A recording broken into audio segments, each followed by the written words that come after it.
皆さん、こんにちは。私の小さなブログにようこそです。じゃあ皆さん見ましょう。皆様、こんにちは。今、私は晴れ玉の利用について話します。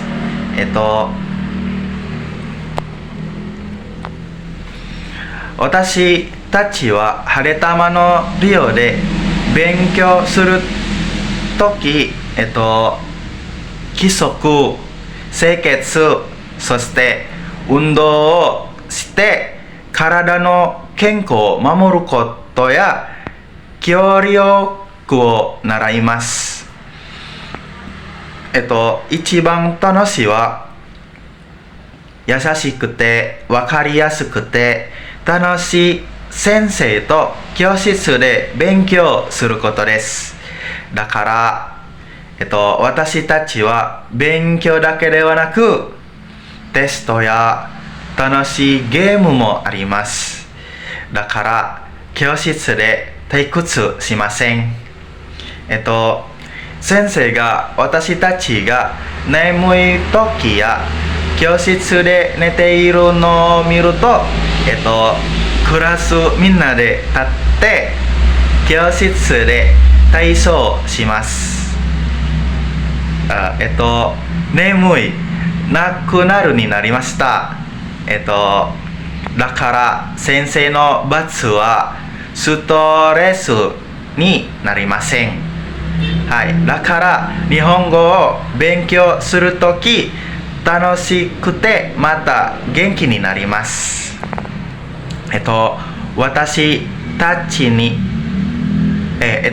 たちは日本語の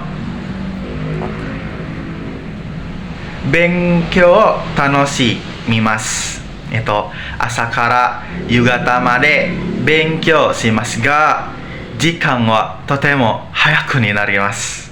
私が日本の文化を勉強して、一番楽しいこともあります。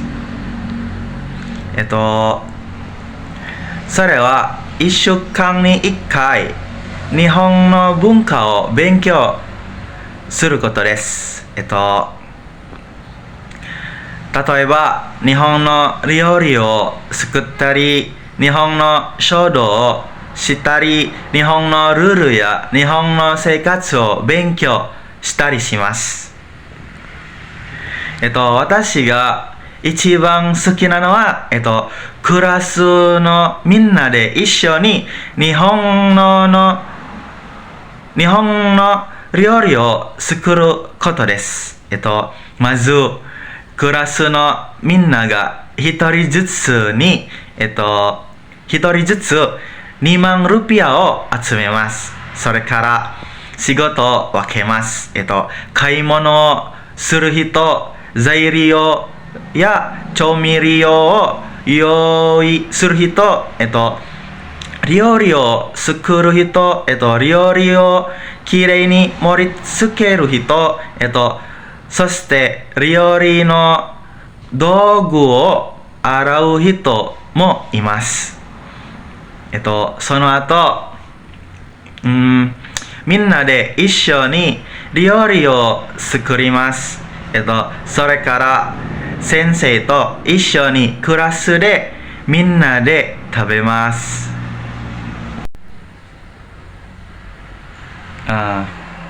食べた後、私たちは写真を撮ります。そして動画も撮ります。はい、とても楽しいになります。はい。それから私たちは帰る準備をします。その後、教室を掃除します。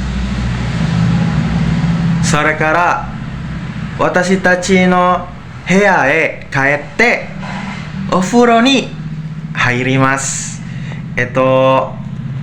その後、私たちの携帯電話が配られるのを待ちます。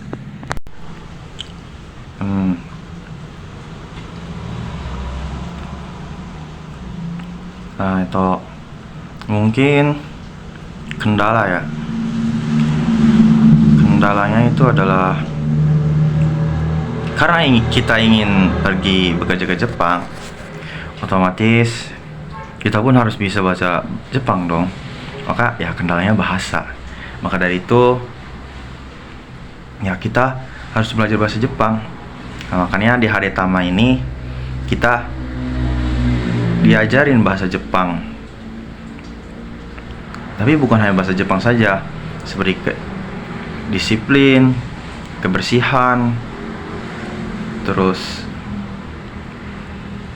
kerjasama juga. Jadi kita diajarkan semuanya di Haretama.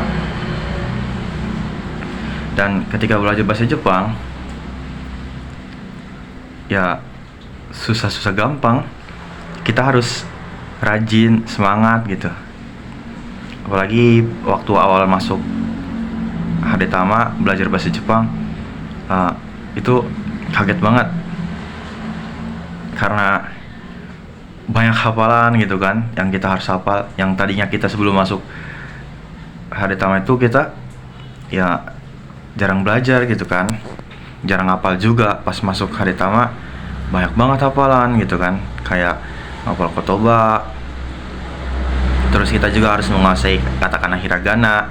Tapi alhamdulillahnya saya sebelum masuk Haretama itu udah belajar gitu dasar-dasarnya seperti katakana hiragana gitu kan di rumah. Jadi waktu masuk tuh saya nggak terlalu kaget gitu kan. Jadi udah lumayan bisa lah katakana hiragana. Jadi tinggal mengikuti pelajaran gitu. Walaupun saya juga sudah ada bekal gitu huruf katakana hiragana, tetap saja susah gitu. Masih banyak yang harus dihafal. Kotoba banyak banget. Terus kanji. Terus kita juga harus belajar bumpo, ya kan?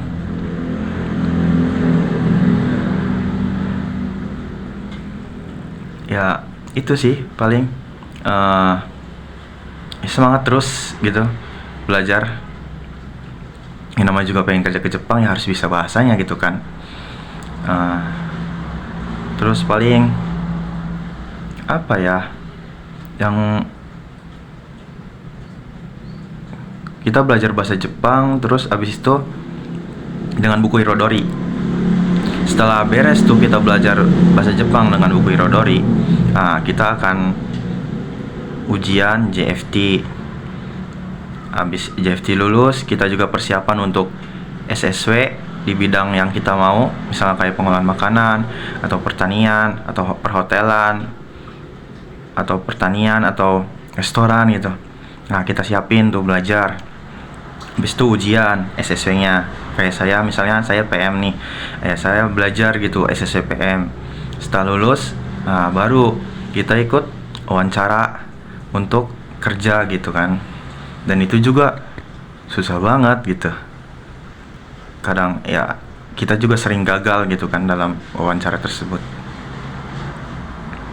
Dan ya intinya tetap sabar, semangat belajar, dan ya doa gitu kan. Terus ya untuk teman-teman, saran untuk teman-teman yang ingin pergi ke Jepang gitu kan ya, dan misalnya teman-teman ingin masuk ke Haretama, ya saya saranin untuk sebelum masuk Haretama minimal belajar katakana hiragana di rumah gitu kan, buat persiapan gitu sebelum masuk Haretama. Terus banyakin ngapal kotoba juga gitu kan, jadi supaya memudahkan gitu untuk belajarnya nanti. Dan ya jangan pantang menyerah gitu. Ketika gagal sekali, ya coba lagi.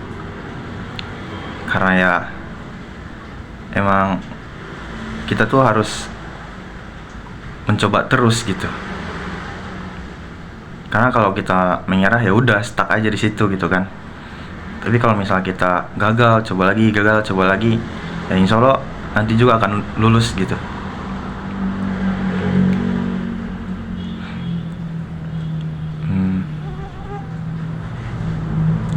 Dan pelatih saya juga pernah bilang bahwasanya yang berangkat itu yang sabar gitu loh. Jadi kalau kita sabar, belajar terus gitu kan, ya insya Allah berangkat gitu ke Jepang bekerja gitu.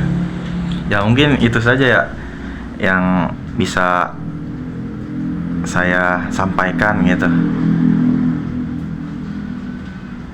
ya. Semoga kita semua dimudahkan untuk bekerja ke Jepang itu. Terima kasih udah mendengarkan dan melihat video ini. Sampai jumpa.